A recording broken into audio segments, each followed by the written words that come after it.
जयाचा जनी जन्मनामार्थ झाला, जयाने सदा वासनामात केला. जयाच्या मुखी सर्वदा नाम कीर्ती, नमस्कार त्या ब्रह्मचैतन्य मूर्ती. सद्गुरुनाथ महाराज की जय. सद्गुरु श्री ब्रह्मचैतन्य महाराज गोंदवलेकर यांचं प्रवचन. प्रपंच जरुरी पुरताच करावा. 3 मार्च.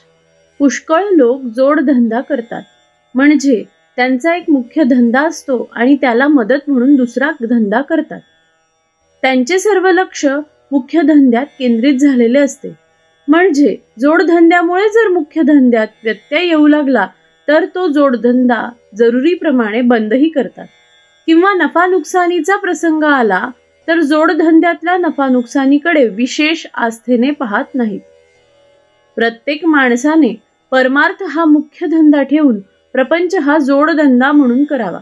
म्हणजेच प्रपंचात होणाऱ्या लाभहानीचा परिणाम भगवंताच्या अनुसंधानावर होऊ देऊ नये. परमार्थाच्या आड प्रपंच न येईल अशा युक्तीने वागावे. भाजीला जसे मीठ लागते तसा परमार्थाला प्रपंच लागतो. मीठ नसेल तर भाजी आळणी लागते, पण मीठ जास्त झाले तर भाजी खाववत नाही. त्याप्रमाणे प्रपंच आणि परमार्थ यांचा संबंध आहे. काही लोकांना सवयीने मीठ जास्त लागते, तसे ज्यांना प्रपंचाची सवय झाली आहे त्यांना तो जास्त लागतो, त्यांची गोष्ट निराळी. पण ज्यांना प्रपंच नवीन सुरू करायचा आहे त्यांनी तरी तो बेतानेच करावा. भगवंत डोळ्यापुढे ठेवून वागावे.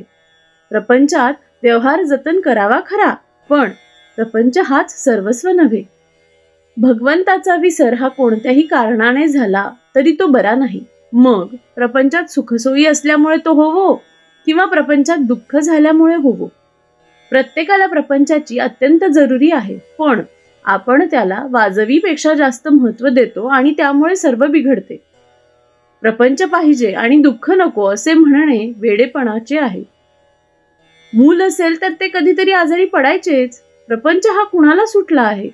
हा प्रपंच, हा संसार भगवंतानेच उत्पन्न केला आहे, तर तो कुणाला तरी सुटेल का? तसा नुसता प्रपंच तापदायक नाही, तर आकुंचित प्रपंच हा तापदायक आहे.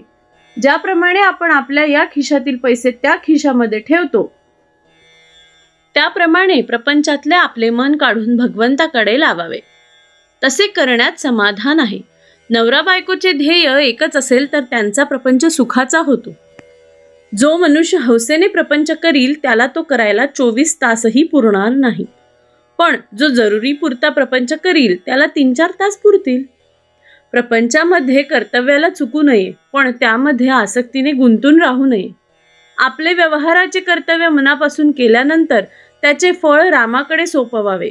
रामाचे नाव शक्य तितके घेऊन आपले मन त्याच्या ठिकाणी चिकटवावे. आपले मन त्याच्या ठिकाणी चिकटवावे यासाठी मनापासून प्रार्थना करावी. प्रपंच हा मोडक्या वस्तू नीट करण्याचा कारखाना आहे. तिथे मोडक्या वस्तू जितक्या जास्त असतील तितकी शिकणाऱ्याला संधी जास्त असते. श्री अनंत कोटी ब्रह्मांड नायक राजाधिराज सच्चिदानंद सद्गुरु श्री ब्रह्मचैतन्य महाराज की जय. श्री ब्रह्मानंद गुरु महाराज की जय. जय जय रघुवीर समर्थ.